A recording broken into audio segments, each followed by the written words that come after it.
Thank you for lending your voice to that What a Character series. Oh. It really is fun. It was a real challenge.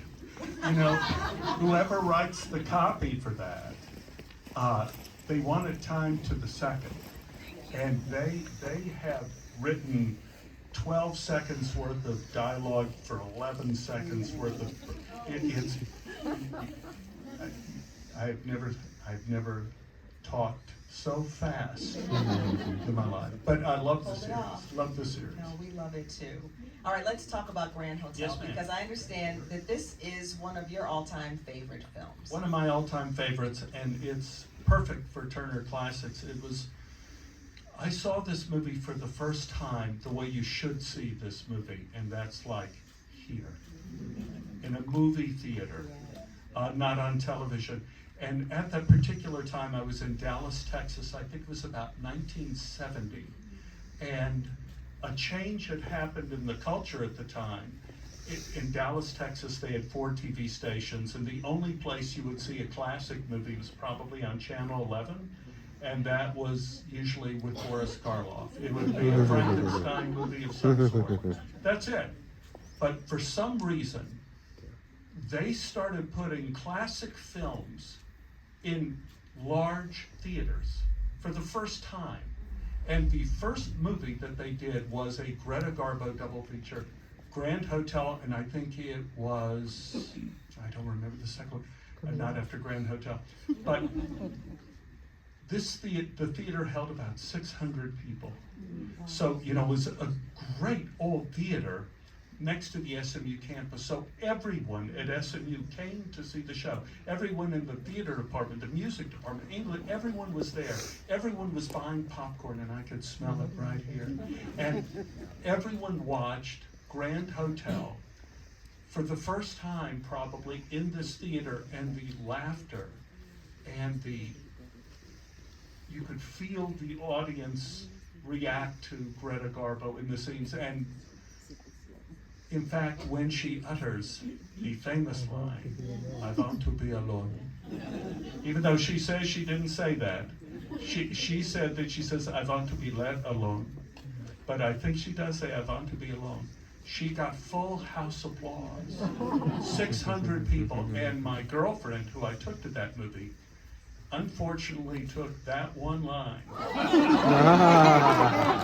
to be the centerpiece of our relationship. And she did it with the accent too. "I want to be alone." But I saw it the way the movie should be seen. It was great. It was great. That makes all the difference, right? Makes all the difference. And just something we studied at that time. Marshall McLuhan, The Medium is the Massage. Yes. Remember that book? That was in, but the theory at the time, and this was before computers were so omnipresent, was that the way we take in media is profoundly affected by the way we watch it. And so watching Grand Hotel on your computer, which you can do, I'm sure. Your phone. Yeah, on your The phone. kids today. It's not the same thing as sitting here watching the performances jump off the screen. Powerful performances. So, do you have a favorite performance in this film? I want to be.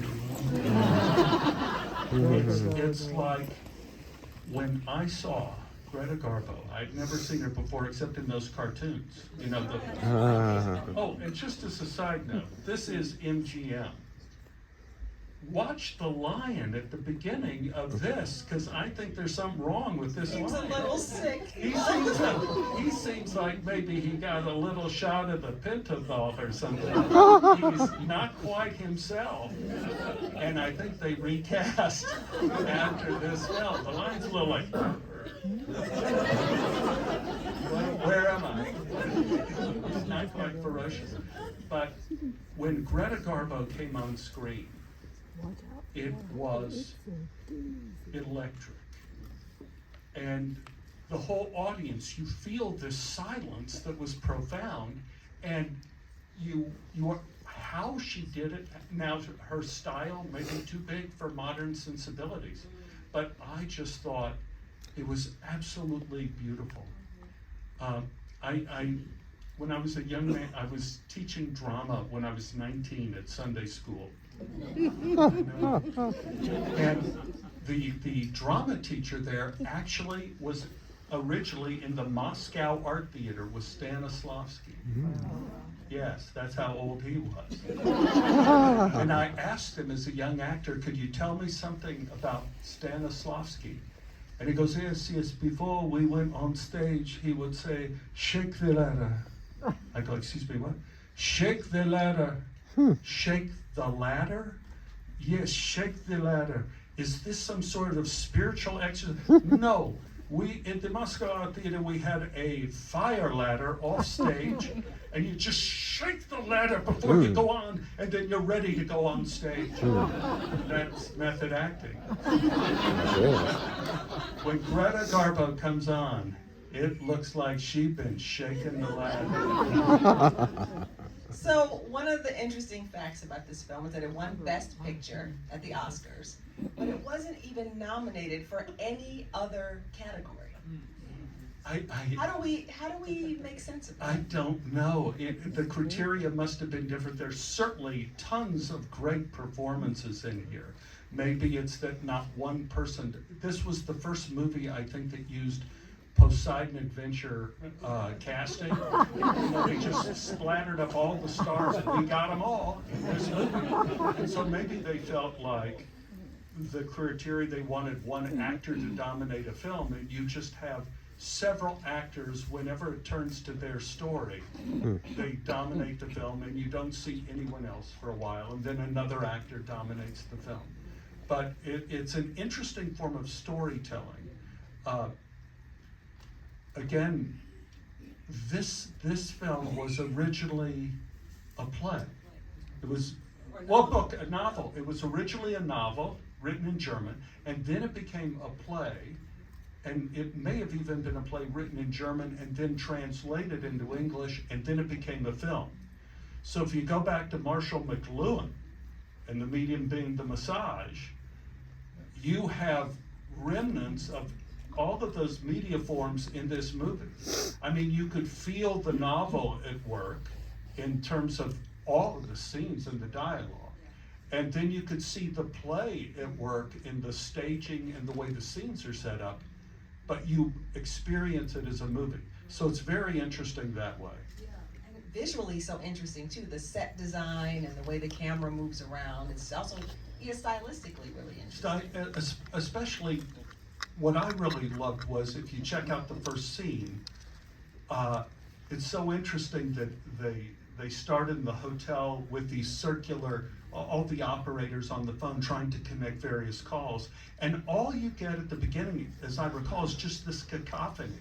You don't hear anything, and the camera moves, and then you hear little bits of dialogue from the various operators all connect you, and then it connects with the people who are on the phones, and you start to get little bits of their story.